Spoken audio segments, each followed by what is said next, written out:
Hi friends, എല്ലാവർക്കും സുഖമാണെന്ന് വിശ്വസിക്കുന്നു. ഇന്ന് നമുക്ക് രാവിലെ ചായയുടെ കൂടെ നമ്മൾ വീട്ടിലുണ്ടാക്കിയ ഒരു ലഡുവാണ് ഇന്ന് നമ്മൾ കഴിച്ചത്.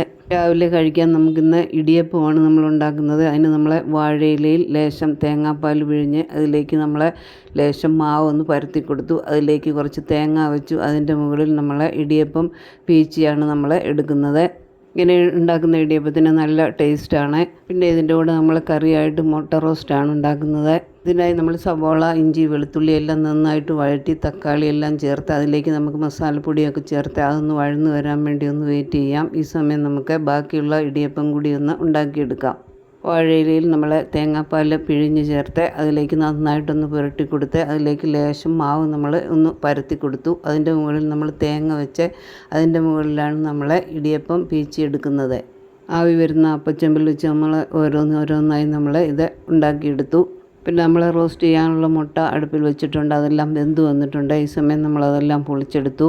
നന്നായിട്ട് വഴന്നു വന്നാൽ നമ്മുടെ മസാലക്കൂട്ടിലേക്ക് മുട്ടയെല്ലാം നമുക്ക് ചേർത്ത് കൊടുക്കാം.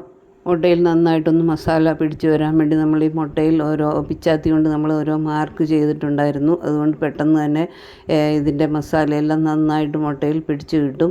അങ്ങനെ നമ്മുടെ ഇടിയപ്പവും മുട്ട റോസ്റ്റും എല്ലാം ഇവിടെ റെഡി ആയിട്ടുണ്ട്. ഇത് നമുക്കൊരു സെർവിങ് ഡിഷിലേക്ക് മാറ്റാം. പിന്നെ രാവിലത്തേക്കുള്ള നമ്മുടെ ബ്രേക്ക്ഫാസ്റ്റ് ഇവിടെ റെഡി ആയിട്ടുണ്ട്. ഇനി നമുക്ക് അത് കഴിക്കാം. പിന്നെ ഈ ഇടിയപ്പം ഉണ്ടാക്കിയതിൻ്റെ കുറച്ച് മാവ് കൂടുതൽ ബാക്കി വന്നിട്ടുണ്ട്. അത് നമ്മൾ 4 മണിക്ക് കഴിക്കാൻ വേണ്ടി നമ്മളെ അടയായിട്ട് നമ്മളെ ഉണ്ടാക്കിയെടുക്കുന്നുണ്ട്. ഇത് നമ്മളെ വാഴയിലയിൽ തന്നെ നന്നായിട്ടൊന്ന് പരത്തിയെടുത്തു. അതിലേക്ക് നമ്മളെ ശർക്കരയും തേങ്ങയും ഏലക്കാപ്പൊടി ചേർത്ത തേങ്ങയുടെ കൂട്ട് നമ്മൾ ഇതിലേക്ക് വെച്ച് കൊടുത്ത് നമ്മൾ നന്നായിട്ടൊന്ന് മടക്കി അടയായിട്ട് നമ്മളെ ആവിയിൽ വേവിച്ചെടുത്തു. പിന്നെ നമ്മൾ ഉച്ചയ്ക്ക് ഊണിനുള്ള കറികളൊക്കെ ഉണ്ടാക്കി. നമ്മൾ പച്ചപ്പയർ ചെറിയ പീസായി എറിഞ്ഞ് അതിനകത്ത് നമ്മൾ തേങ്ങയും ചെറിയ ജീരകവും ഒക്കെ നമ്മൾ ചതച്ചിട്ട് നമ്മൾ തോരനാണെന്ന് വെച്ചിരിക്കുന്നത്. പയറിൽ അരിപ്പെല്ലാം ചേർത്ത് നമ്മളിത് അടച്ചു വെച്ച് ആവിയിൽ നന്നായിട്ട് ഒന്നുകൂടി ഒന്ന് വേവിച്ചെടുത്തു. പിന്നെ നമ്മൾ ചൂടായി വന്ന വെളിച്ചെണ്ണയിൽ കറിവേപ്പില ഇട്ട് അതിലേക്ക് മീൻ ഫ്രൈ ചെയ്ത് നമ്മളെടുത്തു. പിന്നെ നമ്മളിതിൻ്റെ കൂടെ മീൻ കറിയുണ്ട്, നമുക്ക് മത്തങ്ങ എരിശ്ശേരി വെച്ചതുണ്ട്. അങ്ങനെ നമ്മുടെ മീൻ ഫ്രൈയും എല്ലാം റെഡി ആയിട്ടുണ്ട്. ഇനി നമുക്ക് ഊണ് കഴിച്ചാലോ.